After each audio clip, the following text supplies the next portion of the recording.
주님께서 여러분과 함께 또한 사제의 영과 함께 요한이 전한 거룩한 복음입니다. 주님 영광 받으소서.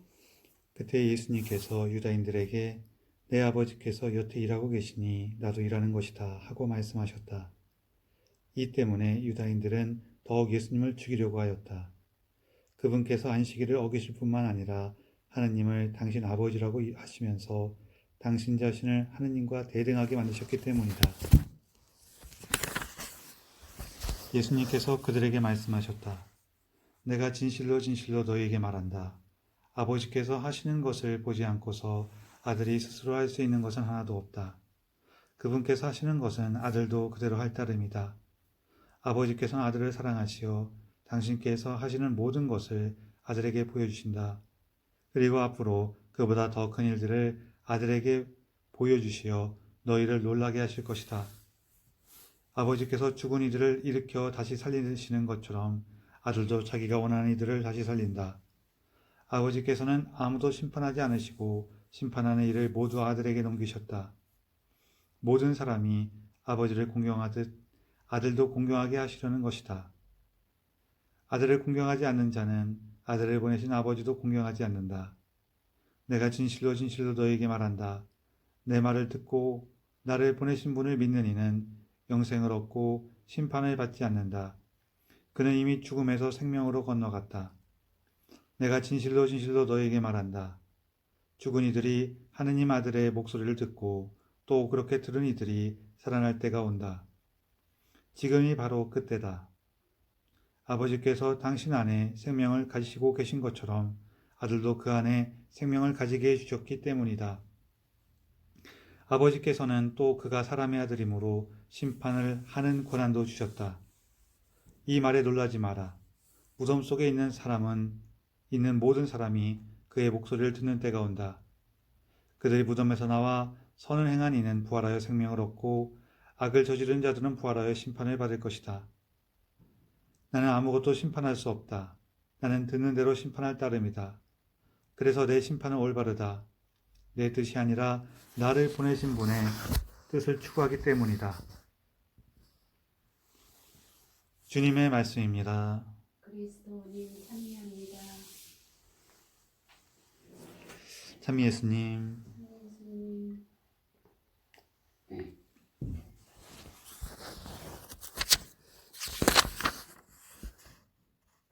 이스라엘 사람들이 이제 안식일에 일을 안 하잖아요. 창세기 보면은 안식일에 하느님께서 쉬셨다.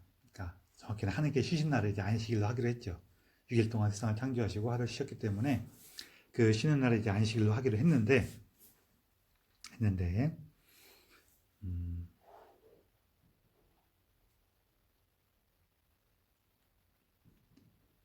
그런데 이제 고민거리가 생겼어요. 이제 안식일에 이제 일을 하느냐 마느냐 이거 이제 우리가 쉬는 거에 대해서는 절대적인데 그럼 하느님께서는 안식일에 쉬실까요? 일을 하실까요? 왜요? 아니 하느님 쉬신 날이잖아요. 응. 뭘 보고 일을 하다고 했을까요? 중간에 말씀이 맞긴 맞는데요.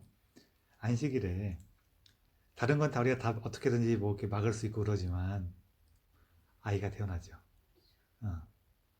아이들 태어나요. 또 모든 동물들이 태어나요. 안식일에도 태어나요. 그 안식일이니까 오늘 태어나지만 이럴 수가 없어요.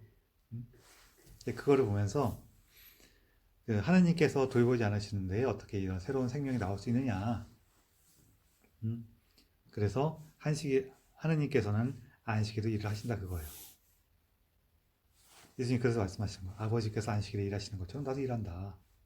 이렇게 얘기를 하니까 이제 그 두 개가 다 물렸어요. 하나는 예수님께서 하느님을 아버지라고 불렀죠. 구약 성경에 보면은 이스라엘 사람들이 하느님을 아버지라고 부를까요? 안 부를까요? 불러요. 그러니까 이스라엘의 아버지 하느님 이런 식으로 표현은 하거든요. 근데 예수님처럼 내 아버지. 그러니까 나하고 이렇게 친한 정말 이렇게 그 정말로 나의 친아버지 같은 그런 느낌으로 아버지라고 표현하진 않아요. 어떤 그 하느님께서 이렇게 몸소 아끼시고 돌보시는 이스라엘 백성으로서의 그 하느님 아버지와 그분의 자녀인 이스라엘 이런 느낌으로는 묘사가 되는데 예수님처럼 이렇게 나하고 정말 나의 이렇게 나를 사랑하시는 친아버지 같은 그런 느낌으로는 잘 묘사가 안 돼요. 그거 하나가 문제가 되면서 동시에 아까 얘기했던 그 문제예요. 예수님께서 사실 이 둘 중에 하나만 했어도 좀 그 부담이 적어졌을 거예요. 그러니까 하느님을 아버지라고 부르는 거 그 하나만 했어도 좀 거슬리지만 전 좀 뭔가 신기하게 얘기를 하네. 이랬을 텐데 또 뭐 예를 들어서 하느님께서 주일에 안식일에 일하셔. 그분의 그분의 종인 혹은 그분의 일꾼인 나도 안식일에 일할 거야. 이래도 문제가 안 됐을 거예요. 두 개 합쳐놓으니까 이게 아주 그 당시 사람들에게는 받아들이기가 힘든 거예요.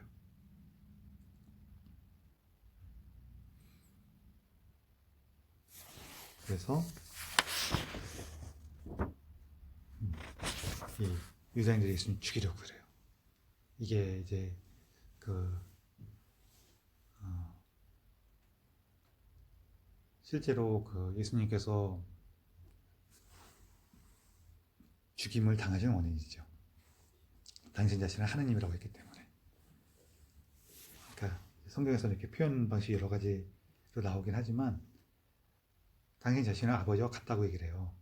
그러니까 자기가 하느님이라는 뜻이죠. 그것 때문에 결국 예수 돌아가시는 거예요. 그래서 이 부분 사실 중요합니다. 굉장히 중요합니다. 중요하긴 합니다 정도가 아니라 굉장히 중요해요. 우리가 그 그리스도교라고 할 때 그리스도교의 가장 특별한 점은 뭐냐면은 예수님을 하느님으로 믿는다는 거예요. 뭐 삼위일체라든지 이런 것들은 이런 교리들이 다 예수님이 하느님이시기 때문에 거기서 파생되는 교리거든요. 예수님께서 뭐 신성과 인성을 신성과 인성을 가지고 계셨다 뭐 이런 얘기도 다 결국 예수님이 하느님이시라는 얘기예요.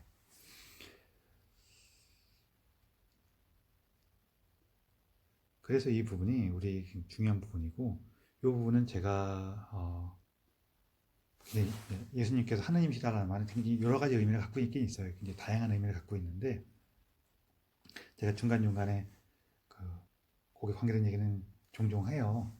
특히 예수님께서 그 하느님으로서 인간이 되신 하느님으로서 우리와 함께 살다는 굉장히 중요한 의미라고 이게 그리스도교의 가장 특별한 점이고 우리가 가장 중요하게 여기는 사랑이라든지 뭐 자비라든지 용서라든지 다 여기서 나오는 거예요. 하느님께서 인간의 비천함을 돌보셨다는 거죠. 이게 교리로 표현하면 이렇게 하느님께서 인간의 비천함을 돌보셨습니다. 이렇게 표현되는데 이게 하느님께서 인간이 되셨습니다. 하느님께서 인간의 비천함을 돌보셨습니다. 내가 오늘 좀 못나고 부족하고 그래도 예수님께서 받아주신다는 거예요. 이해해 주시고 받아주시고 함께 해주신다는 거죠. 이게 굉장히 중요해요. 그래서 이걸 믿는 사람들은 영원한 생명을 얻어요. 참 어려워요. 표현은 간단한데 실제로 그걸 살아가는 건 정말 만만치가 않아요. 왜냐면 우리는 계속해서 자기를 체근하거든요. 이게 체근하는 게 그래 내가 열심히 살아야지. 나 저거 좋아하니까 한번 도전해봐야지. 이런 건 좋아요. 이런 건 좋은데 이걸 넘어서요. 자꾸 넘어서서 내가 이렇게 안 하면 큰 문제가 생길 것 같고 저렇게 살면 안 될 것 같고 자기도 혼자 하는 게 힘이 드니까 남도 시키고 서로 힘들게 만들고 그런 부분들이 있어요.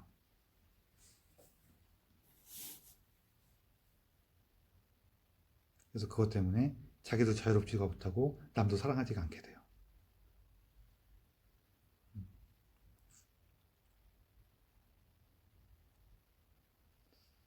그래서 우리가 예수님께서 하느님이시라는 걸 믿는 것이 굉장히 중요한 부분이에요. 또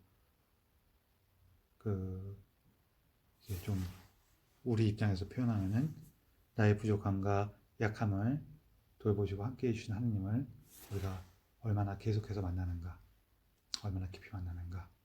그리고 뭐 다순식이니까 한마디 더 보태자면은 우리가 이렇게 부족한 나와 함께해 주신 예수님 만나려면은 내가 얼마나 부족한지를 체험해야죠.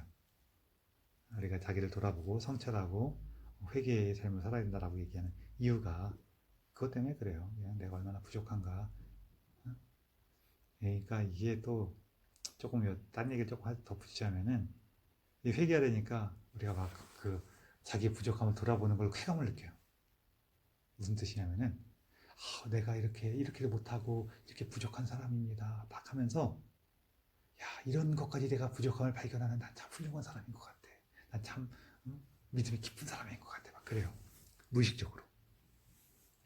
같은 쓸모가 없는 거예요. 사람들은 참 그 뭘 시키면은요. 이거 제가 이런 얘기 드리는 거는요. 제가 옛날에 다 해봐서 그런 거예요.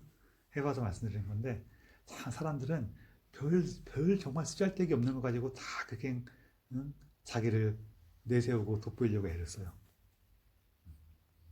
정말로 그 뭐랄까 노예들이 누구 족쇄가 더 큰지를 자랑한다는 것처럼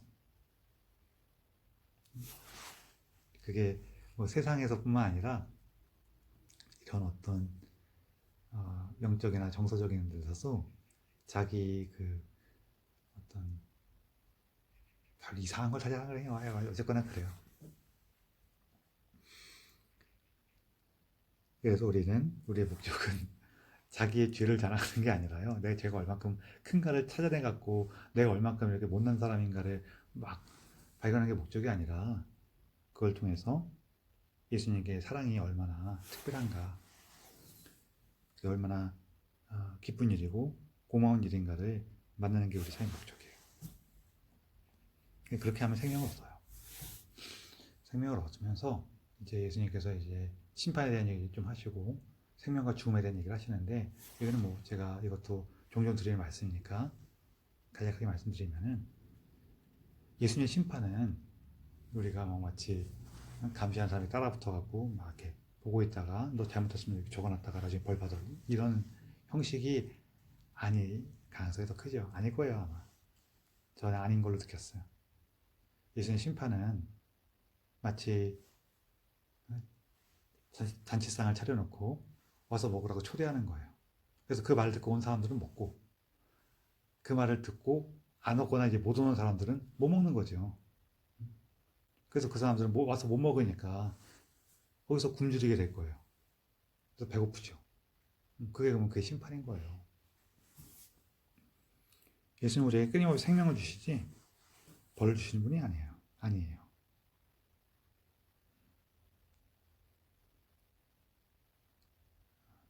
그래서 사실 예수 믿는 사람들은 이미 생명을 받았고 믿지 않는 이들은 이미 심판을 받았어요.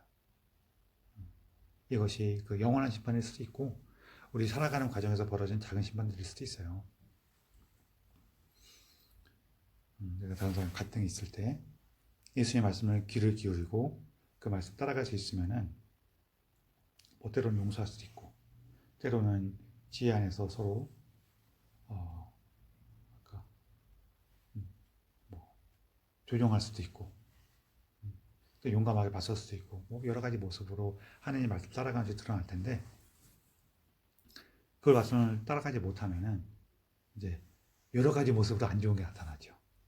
뭐 자기를 학대하기, 자기를 막 이렇게 꽉 참아갖고 속에서 불불 끓을 수도 있고, 막 소리 높여서 막 싸워갖고 갈등을 더 크게 만들 수도 있고, 대판 싸워갖고 이제 미움을 크게 만들 수도 있고, 뭐 그래요. 다양한 모습. 이거 똑같은 것처럼 나오지만 똑같은 것처럼 놔두면 나쁜 것도 나와요. 그게 이 차이는 예수님 말씀 따르냐 못하냐 거기서 나온단 말이에요. 그래서 심판이라는 게 우리가 이제 뭐 잘못하면 벌 받고 막 이런 문제가 아니라는 걸 좀 기억했으면 좋겠어요. 뭐 마무리해서 덧붙이자면 늘 드리는 말씀이잖아요. 어릴 때 밖에서 막 놀다 보면은 어머니께서 저녁 때 돼갖고 야 들어서 밥 먹어라 그래갖고 얘기 듣고 들어와서 집에 오면은 밥을 먹어요. 근데 그 얘기를 듣고도 노인의 정신 팔리거나 집에 가기 싫어갖고 안 와요. 그럼 나중에 배고프게 되죠. 그러면은 그 어머니가 벌을 준 거예요?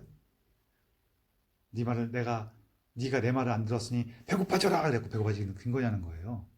그러니까 원래 배고픈 거예요.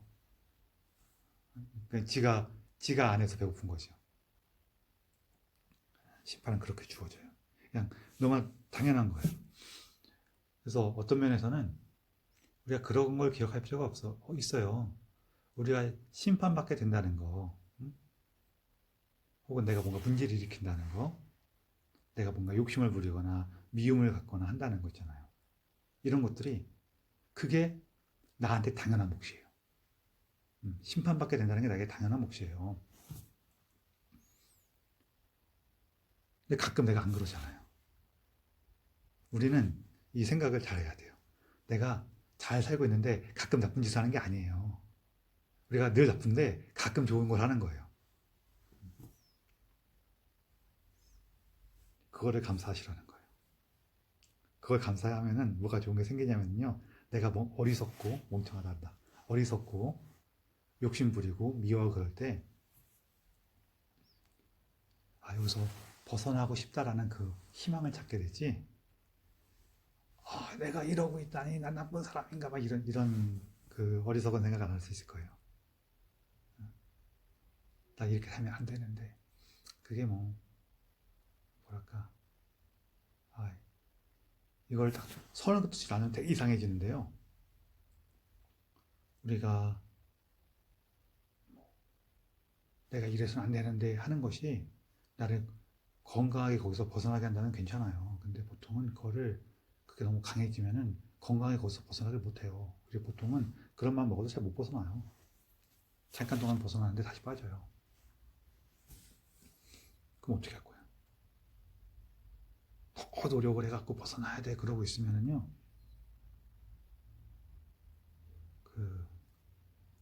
계속 지쳐가겠죠. 그러면서 하나님은 더 무서워지고 주위 사람들 더 원망하게 될 거예요. 왜 날 여기서 안 구해주는 거야? 쟤 때문에 이렇게 된 거야. 막 그러면서. 원래 그렇게 얘기를 해요. 우리는 무언가 하지 않을 자유가 없다. 무언가 해낼 자유만 있다는 거예요. 여기서 벗어나야 돼. 못 벗어나요. 저걸 해야지. 그럼 저걸 할 수 있어요. 그런 게 있습니다. 그거하고 맞죠. 딱 떨어지는 건 아니지만 그런 게 있어요. 우리 처지에 대해서 그게 원인으로서의 나의 허약함이건 내 삶의 허약함이건 결과로서 내 삶의 어떤 아픔이나 두려움이건 간에 그게 나한테는 어떤 면에서는 그냥 일반적인 거예요. 합당한 거라 할까요? 합당한 거예요. 근데 우리가 하나님께 주는 은총들 덕분에 이 은총이 직접적으로 하나님과 나와 1대1로 관계로 이루어질 수 있고 인간을 사랑하시는 하나님의 그 마음 안에서 하나님의 뜻 안에서 우리 모든 인간들이 차근차근 이뤄낸 것들이 있고 그래요. 예를 들어서 부모님의 사랑이나 이런 것들도 하나님의 뜻 안에서 우리에게 일어난 일이죠. 그래서 그거를 기억하면은 조금 더 하나님께 감사하고 우리 삶에 희망을 갖고 또 내가 무엇을 하고 싶은가 또 어떻게 해볼 것인가에 대해서 찾기가 좋을 겁니다. 우리가 오늘도 하나님의 은총 안에서 살아갈 수 있길 청하면서 기사 봉헌합시다.